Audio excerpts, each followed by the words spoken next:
brought to you by Nova शुद्ध घी। जब जब खाए दिल खुश हो जाए, सदियों का नोवा शुद्ध देसी घी, सपना स्वस्थ भारत का। I love घी घी घी घी घी घी। आपके स्क्रीन पर चल रही तस्वीर आज की बिहार की राजनीति की सबसे बड़ी तस्वीर हो सकती है। इसमें देश के गृह मंत्री के साथ बिहार के नए नवेले गृह मंत्री सम्राट चौधरी दिख रहे हैं। दिल्ली आए सम्राट चौधरी की आज देश के गृह मंत्री अमित शाह से मुलाकात हुई है। ये मुलाकात की तस्वीर है। ये तस्वीर इसलिए भी खास है क्योंकि बिहार में 20 साल के बाद नीतीश कुमार के हाथ से गृह मंत्रालय निकलकर सम्राट चौधरी के पास गया है, यानी कि बीजेपी के पास गया है। बीजेपी की अब एक तरीके से कहें तो टॉप पोजीशन पर सम्राट चौधरी हैं और ये दो नेताओं की दिल्ली में हुई मुलाकात की तस्वीर है। ये कहा जा रहा है कि दिल्ली में जब जेपी नड्डा के आवास पर तमाम नेताओं की मुलाकात हुई, दरअसल एक डिनर पार्टी दी गई थी। उसके बाद आज सुबह सम्राट चौधरी देश के गृह मंत्री अमित शाह से मिलने के लिए दफ्तर पहुंचे, जहां उनकी मुलाकात हुई है। कुछ देर तक बातचीत हुई है। आपको बता दें कि गृह मंत्री बनने के बाद सम्राट चौधरी ने बिहार में कह दिया है कि बुलडोजर एक्शन तो जारी रहेगा ही, साथ ही साथ यूपी की तर्ज पर एंटी रोमियो स्क्वाड भी बनाया जाएगा और बिहार में तमाम वो अपराधी, लगभग ऐसे 400 लोगों की लिस्ट बनाई है जिनके खिलाफ कार्रवाई करने की बात कही गई है। इतना ही नहीं, बिहार के डीजीपी विनय कुमार ने भी साफ कह दिया है कि उन 400 लोगों को छोड़ दीजिए, हमने आगे भी हजारों लोगों की लिस्ट बनाई है उन अपराधियों की जिनके खिलाफ अब बिहार में गृह मंत्रालय सख्त कार्रवाई करने जा रहा है। इस प्रकार से crime against women, organize crime, जो ऑर्गेनाइज क्रिमिनल्स हैं उनकी संपत्ति को कैसे जब्त किया जाए, इन सभी बिंदुओं पर विस्तार से चर्चा हुई है और वो सभी पर अमल किया जा रहा है। 400 लोगों का हिट लिस्ट बनाया गया है।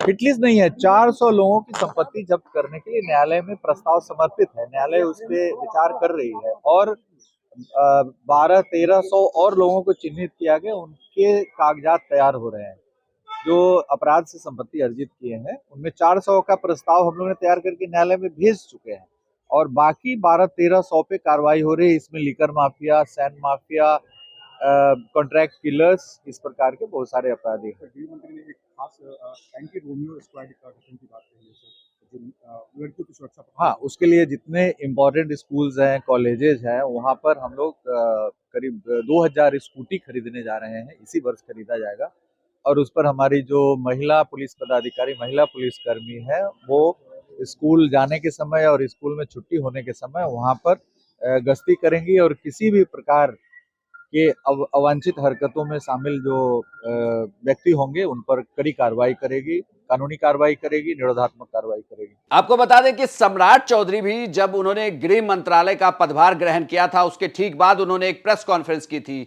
और इस प्रेस कॉन्फ्रेंस के जरिए उन्होंने बिहार के अपराधियों को सीधा सीधा बोल दिया था कि अब जल्द ही आप बिहार छोड़ दीजिए, क्योंकि बिहार में अब गृह मंत्रालय जो है वो सम्राट चौधरी के पास है। की स्थापना की है और लगातार सुशासन को बढ़ाने का काम किया है।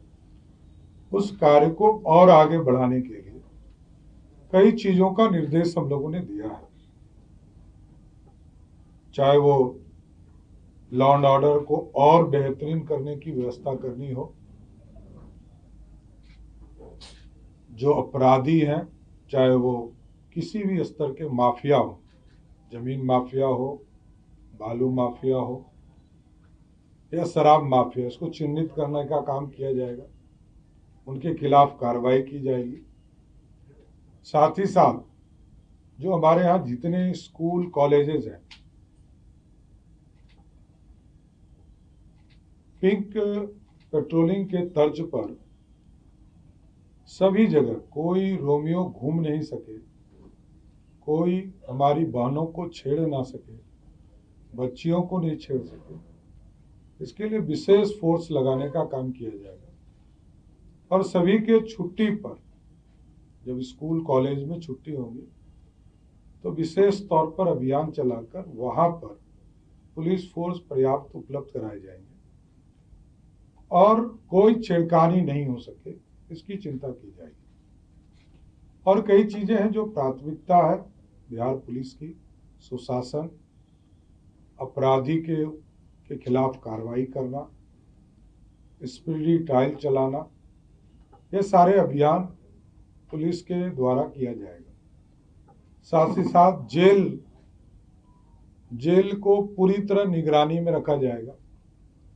जेल में मोबाइल कैसे जाता है इसकी पूरी समीक्षा की जाएगी। जेल में खाना किसी भी कीमत पर डॉक्टर का जब तक सहमति नहीं प्राप्त हो, जेल में पर्याप्त खाना बिहार सरकार देती है और इसके बावजूद यदि जा रहे हैं तो संबंधित पदाधिकारी के खिलाफ कार्रवाई किया जाएगा। इन सब चीजों को भी हम लोगों ने केंद्रित किया है। साइबर क्राइम हो, साइबर फ्रॉड हो, इसको देखा जाएगा। सोशल मीडिया पर किसी को भी गाली देने वाला, उनके खिलाफ कार्रवाई की जाएगी। कोई किसी को गाली नहीं दे सकता है, आपत्तिजनक बातें नहीं कर सकता है। जो भी ऐसे शिकायतें आएंगी सबके खिलाफ कार्रवाई। इसलिए पुलिस पूरी सख्ती के साथ गृह विभाग बिहार में कार्रवाई करेगी और नीतीश कुमार जी के जो सुशासन है उसको स्थापित करेगा। धन्यवाद। जो अपराधी हैं अवैध संपत्ति अर्जित के, क्या उस पे बुलडोजर कब तक चलेगा सर? देखिए, स्पष्ट तौर पर मैंने कहा कि माफिया को आइडेंटिफाई करने का काम सरकार करेगी और जिन लोगों को भी माफिया आइडेंटिफाई हो गया, वैसे लगभग 400 लोगों को आइडेंटिफाई किया है। सरकार ने न्यायालय में इसके लिए आवेदन दिया है, 2 की सहमति मिल चुकी है और आगे सहमति मिलेगी तो सबके संपत्ति को जब्त करने का काम।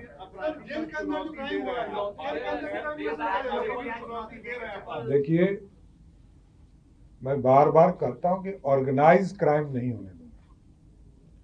किसी भी हालत में ऑर्गेनाइज क्राइम करने वाले के खिलाफ बिहार की पुलिस सख्ती के साथ कार्रवाई करेगी। अब दिल्ली में इन दो नेताओं की मुलाकात से एक बात तो तय है कि जिस तरीके से बिहार में सम्राट चौधरी का कद बढ़ा है और वो गृह मंत्री बनाए गए हैं, तो ऐसे में लगातार अब उन पर नजर भी होगी, क्योंकि देश के गृह मंत्री के साथ ये बिहार के गृह मंत्री की एक मुलाकात है जिससे आपसी सामंजस्य बनाकर बिहार में लॉ एंड ऑर्डर की व्यवस्था दुरुस्त की जा सके।